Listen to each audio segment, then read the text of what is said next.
भारत सरकार द्वारा toll tax लगाने के कई मुख्य कारण हैं जो मुख्य रूप से देश में सड़क अवसंरचना के विकास, रखरखाव और सुधार से जुड़े हैं। यहाँ कुछ प्रमुख बिंदु दिए गए हैं। 1. सड़क निर्माण और रखरखाव का वित्त पोषण। टोल टैक्स का सबसे महत्वपूर्ण उद्देश्य राष्ट्रीय राजमार्गों, एक्सप्रेसवे, पुलों और सुरंगों के निर्माण और रखरखाव के लिए धन जुटाना है। सड़कों का निर्माण और उन्हें अच्छी स्थिति में बनाए रखना एक महंगा काम है और टोल इस खर्च को पूरा करने में मदद करता है। टोल से मिली राशि का उपयोग सड़कों को चौड़ा करने, नई सड़कों का निर्माण करने, गड्ढों को भरने, पुलों और सुरंगों की मरम्मत करने, सड़क संकेतों और सिग्नलों को स्थापित करने और सड़कों की सफाई और रोशनी बनाए रखने के लिए किया जाता है। 2. उपयोगकर्ता शुल्क, यूजर फी। टोल टैक्स को एक प्रकार का उपयोगकर्ता शुल्क माना जाता है। इसका अर्थ यह है कि जो लोग इन उन्नत और बेहतर सड़कों का उपयोग करते हैं वे उनके निर्माण और रखरखाव की लागत में सीधे योगदान करते हैं। ये उन लोगों पर बोझ नहीं डालता जो इन सड़कों का उपयोग नहीं करते हैं। 3. बुनियादी ढांचे का विकास। भारत में सड़क नेटवर्क दुनिया के सबसे बड़े नेटवर्क में से एक है और इसे लगातार विकसित और उन्नत करने की आवश्यकता है। टोल राजस्व इस बड़े पैमाने के बुनियादी ढांचा परियोजनाओं के लिए एक महत्वपूर्ण वित्तीय स्रोत प्रदान करता है जिससे देश भर में बेहतर कनेक्टिविटी और सुगम यात्रा सुनिश्चित होती है। 4. सरकारी खजाने पर बोझ कम करना। टोल टैक्स के माध्यम से सरकार अपने खजाने पर सीधा बोझ कम करती है। यदि टोल नहीं लिया जाता तो इन सड़कों के लिए पूरी लागत सरकार को सीधे कर राजस्व से वहन करनी पड़ती, जिससे अन्य विकास परियोजनाओं के लिए धन की कमी हो सकती थी। सार्वजनिक निजी भागीदारी PPP मॉडल में भी टोल महत्वपूर्ण भूमिका निभाता है, जहां निजी कंपनियां सड़क निर्माण में निवेश करती हैं और टोल के माध्यम से अपनी लागत वसूल करती हैं। 5. सड़क सुरक्षा में सुधार। टोल से प्राप्त धन का उपयोग सड़क सुरक्षा उपायों जैसे बेहतर प्रकाश व्यवस्था, साइनेज, सड़क मार्किंग और आपातकालीन सेवाओं के लिए भी किया जाता है, जिससे दुर्घटनाओं में कमी लाने में मदद मिलती है। 6. दक्षता और पारदर्शिता। फास्टैग जैसी इलेक्ट्रॉनिक टोल संग्रह प्रणालियों के लागू होने से टोल प्लाजा पर प्रतीक्षा समय में कमी आई है, जिससे ईंधन की बचत होती है और प्रदूषण भी कम होता है। यह प्रणाली टोल संग्रह में अधिक पारदर्शिता और दक्षता भी लाती है। संक्षेप में, भारतीय सरकार बेहतर, सुरक्षित और कुशल सड़क अवसंरचना प्रदान करने के लिए टोल टैक्स लगाती है, जिससे यात्रा में सुविधा होती है और देश के आर्थिक विकास को भी बढ़ावा मिलता है। सरकार द्वारा निर्धारित नियमों पर आधारित है, न कि किसी जुगाड़ पर।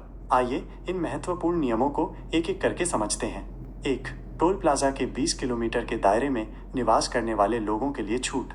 ये सबसे महत्वपूर्ण और व्यापक रूप से लागू होने वाले नियमों में से एक है। यदि आपका निवास स्थान रेसिडेंस किसी टोल प्लाजा से 20 किलोमीटर के भौगोलिक दायरे में आता है तो आपको उस विशिष्ट टोल प्लाजा पर टोल शुल्क का भुगतान करने की आवश्यकता नहीं है। ये नियम उन स्थानीय निवासियों को राहत देने के लिए बनाया गया है जिन्हें अपने दैनिक आवागमन के लिए बार बार उसी टोल प्लाजा से गुजरना पड़ता है। इस नियम का लाभ कैसे उठाएं? मासिक पास, मंथली पास। इस सुविधा का लाभ उठाने के लिए आपको संबंधित टोल प्लाजा ऑपरेटर या NHAI कार्यालय से एक मासिक पास बनवाना होगा। इस पास की एक सांकेतिक शुल्क लगभग 340 रुपए प्रति माह होती है, जिसके भुगतान के बाद आप महीने भर में कितनी भी बार उस टोल प्लाजा से बिना किसी अतिरिक्त टोल शुल्क के गुजर सकते हैं। ये पास आपके वाहन और निवास स्थान के प्रमाण के आधार पर जारी किया जाता है। आवश्यक दस्तावेज।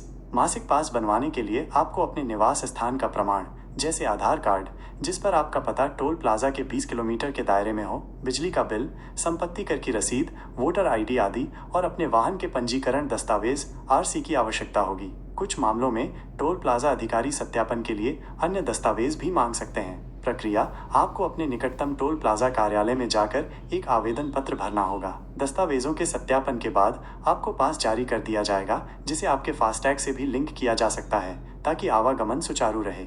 महत्व: यह नियम स्थानीय अर्थव्यवस्था को बढ़ावा देता है और उन लोगों पर अनावश्यक वित्तीय बोझ को कम करता है जो अपने पड़ोस में स्थित सुविधाओं या कार्यस्थलों तक पहुंचने के लिए नियमित रूप से टोल रोड का उपयोग करते हैं। 2. टोल प्लाजा पर 10 सेकंड का नियम और 100 मीटर की सीमा। ये नियम मुख्य रूप से टोल प्लाजा पर लगने वाले लंबे जाम और प्रतीक्षा समय को कम करने के लिए डिजाइन किया गया है। भारतीय राष्ट्रीय राजमार्ग प्राधिकरण NHAI की एक विशिष्ट दिशा निर्देश के अनुसार 10 सेकंड का नियम: यदि आपकी गाड़ी को फास्टैग रीड होने के बाद भी टोल प्लाजा पर 10 सेकंड से अधिक समय तक रुकना पड़ता है, यानी टोल कलेक्शन में 10 सेकंड से अधिक का समय लगता है, तो आपको बिना टोल चुकाए आगे बढ़ने की अनुमति है। 100 मीटर की सीमा: प्रत्येक टोल लेन में टोल बूथ से 100 मीटर की दूरी पर एक पीली रेखा खींची गई होती है। यदि वाहनों की कतार इस पीली रेखा से आगे निकल जाती है तो इसका मतलब है कि टोल प्लाजा पर भीड़ बहुत अधिक है और ऐसी स्थिति में भी आपको बिना टोल दिए जाने की अनुमति है। इस नियम का मुख्य उद्देश्य टोल प्लाजा पर यातायात के सुचारू प्रवाह को बनाए रखना और यात्रियों के समय की बचत करना है। फास्टैग प्रणाली इसी उद्देश्य को पूरा करने के लिए लाई गई है, ताकि वाहनों को बिना रुके टोल का भुगतान करने में मदद मिल सके। महत्व: यह नियम न केवल यात्रियों के लिए सुविधा प्रदान करता है, बल्कि टोल प्लाजा पर भीड़-भाड़ के कारण होने वाले प्रदूषण को भी कम करता है और आपातकालीन सेवाओं के लिए मार्ग को बाधित होने से बचाता है। 3. सड़कों की खराब हालत या निर्माण कार्य की स्थिति में छूट। NHAI के नियमों और विभिन्न अदालती निर्णयों के अनुसार यदि सड़क की हालत बहुत खराब है, उस पर बड़े पैमाने पर मरम्मत या निर्माण कार्य चल रहा है या सड़क पर चलने योग्य स्थिति नहीं है, तो टोल शुल्क नहीं लिया जाना चाहिए। आधार: टोल शुल्क का भुगतान सड़कों के रखरखाव और गुणवत्तापूर्ण यात्रा अनुभव के लिए किया जाता है। यदि इन मूलभूत अपेक्षाओं को पूरा नहीं किया जाता है, तो टोल वसूलना अनुचित माना जाता है। जम्मू कश्मीर और लद्दाख उच्च न्यायालय जैसे विभिन्न उच्च न्यायालयों ने भी इस संबंध में महत्वपूर्ण निर्णय दिए हैं कि खराब सड़कों पर टोल नहीं लिया जाना चाहिए। शिकायत कैसे करें? यदि आप ऐसी स्थिति का सामना करते हैं, तो आप टोल प्लाजा अधिकारियों या NHAI की हेल्पलाइन 1033 पर इसकी शिकायत कर सकते हैं। आप संबंधित सड़क परिवहन और राजमार्ग मंत्रालय को भी शिकायत भेज सकते हैं। यह महत्वपूर्ण है कि ऐसी स्थितियों में यात्री अपने अधिकारों से अवगत हों। महत्व: यह नियम टोल ऑपरेटरों को सड़कों के उचित रखरखाव के लिए जवाबदेह ठहराता है और यह सुनिश्चित करता है कि यात्री को भुगतान की गई राशि के बदले उचित सेवा मिले। 4. टोल प्लाजा के बीच न्यूनतम 60 किलोमीटर की दूरी का नियम। भारतीय राष्ट्रीय राजमार्ग प्राधिकरण NHAI ने यह अनिवार्य किया है कि दो टोल प्लाजा के बीच कम से कम 60 किलोमीटर की दूरी होनी चाहिए। ये नियम यात्रियों की इस शिकायत के जवाब में लाया गया था कि उन्हें अक्सर कम दूरी पर बार बार टोल देना पड़ता है, जिससे यात्रा महंगी और असुविधाजनक हो जाती है। नियम का प्रभाव: ये नियम नए और प्रस्तावित टोल प्लाजा पर तत्काल प्रभाव से लागू होगा। पहले से स्थापित टोल प्लाजा पर भी इस नियम की समीक्षा की जा सकती है और आवश्यकतानुसार बदलाव किए जा सकते हैं। इसका उद्देश्य यात्रियों को बार बार टोल भुगतान से राहत दिलाना और लंबी दूरी की यात्रा को अधिक सुविधाजनक बनाना है। अपवाद और शिकायत: कुछ विशेष परिस्थितियों जैसे भौगोलिक बाधाएं, शहरी क्षेत्रों में जगह की कमी या तकनीकी कारण में 60 किलोमीटर के दायरे में दो टोल प्लाजा हो सकते हैं, लेकिन ये अपवाद होते हैं। यदि आपको लगता है कि किसी टोल प्लाजा पर इस नियम का उल्लंघन हो रहा है, तो आप NHAI से शिकायत कर सकते हैं। महत्व: यह नियम टोल प्रणाली में अधिक न्यायसंगतता लाता है और यह सुनिश्चित करता है कि यात्री को हर थोड़ी दूरी पर अनावश्यक रूप से भुगतान न करना पड़े। ये जितनी दूरी उतना टोल की नीति को भी बढ़ावा देता है, जहां टोल शुल्क तय की गई दूरी और सड़क की गुणवत्ता के आधार पर लिया जाता है। इन 4 नियमों को जानकर एक आम नागरिक टोल प्लाजा पर अपने अधिकारों का बेहतर ढंग से उपयोग कर सकता है और अनावश्यक टोल शुल्क के भुगतान से बच सकता है। ये जानकारी भारत सरकार द्वारा तय किए गए नियमों पर आधारित है और सभी टोल प्लाजा पर लागू होती है। हाँ, गुजरात राज्य में कुछ राज्य राजमार्गों पर टोल माफ है, लेकिन ये सभी राजमार्गों पर और सभी प्रकार के वाहनों के लिए लागू नहीं होता है। गुजरात सरकार का महत्वपूर्ण निर्णय 15 अगस्त 2016 से प्रभावी। गुजरात सरकार ने 15 अगस्त 2016 से 12 विशिष्ट राज्य राजमार्गों पर कुछ वाहन श्रेणियों के लिए टोल टैक्स माफ कर दिया था। ये निर्णय आम जनता को राहत देने और राज्य के भीतर आवागमन को सुगम बनाने के उद्देश्य से लिया गया था। किन वाहनों को छूट मिली? यात्री कार, पैसेंजर कार्स, जीप्स, 3 पहिया वाहन, 3 व्हीलर्स जैसे ऑटो रिक्शा, राज्य द्वारा संचालित बसें, Gujarat state road transport corporation -GSRTC buses. महत्वपूर्ण अंतर समझना आवश्यक है।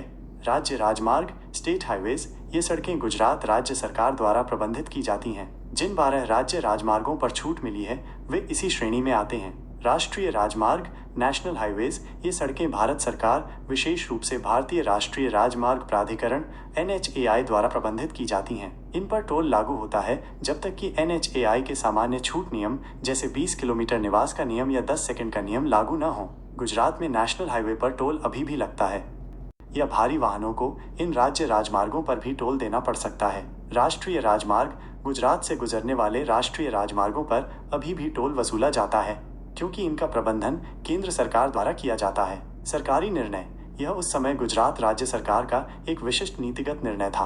अपडेट: यह निर्णय 2016 में लिया गया था और मोटे तौर पर अभी भी प्रभावी है, लेकिन किसी विशेष सड़क के बारे में चिंताओं के लिए गुजरात सड़क और भवन विभाग, Gujarat roads and buildings department या GSRDC से किसी भी हालिया अपडेट या विशिष्ट अधिसूचना की जांच करना हमेशा उचित होता है, क्योंकि नीतियां कभी कभी संशोधित हो सकती हैं। संक्षेप में, गुजरात के सभी राज्य राजमार्ग टोल फ्री नहीं हैं, लेकिन 2016 में कुछ महत्वपूर्ण राज्य राजमार्गों को विशिष्ट यात्री वाहनों और राज्य बसों के लिए टोल फ्री कर दिया गया था।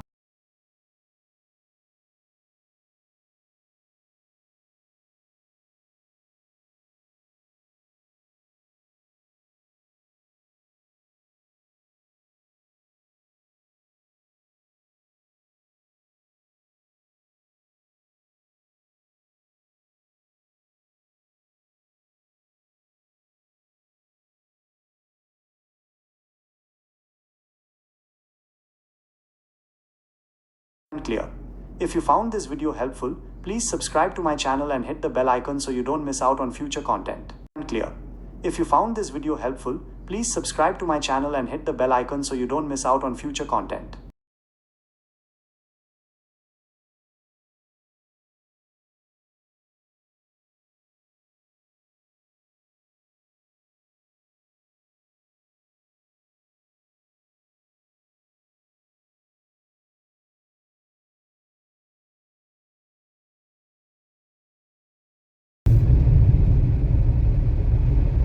Clear. If you found this video helpful, please subscribe to my channel and hit the bell icon so you don't miss out on future content.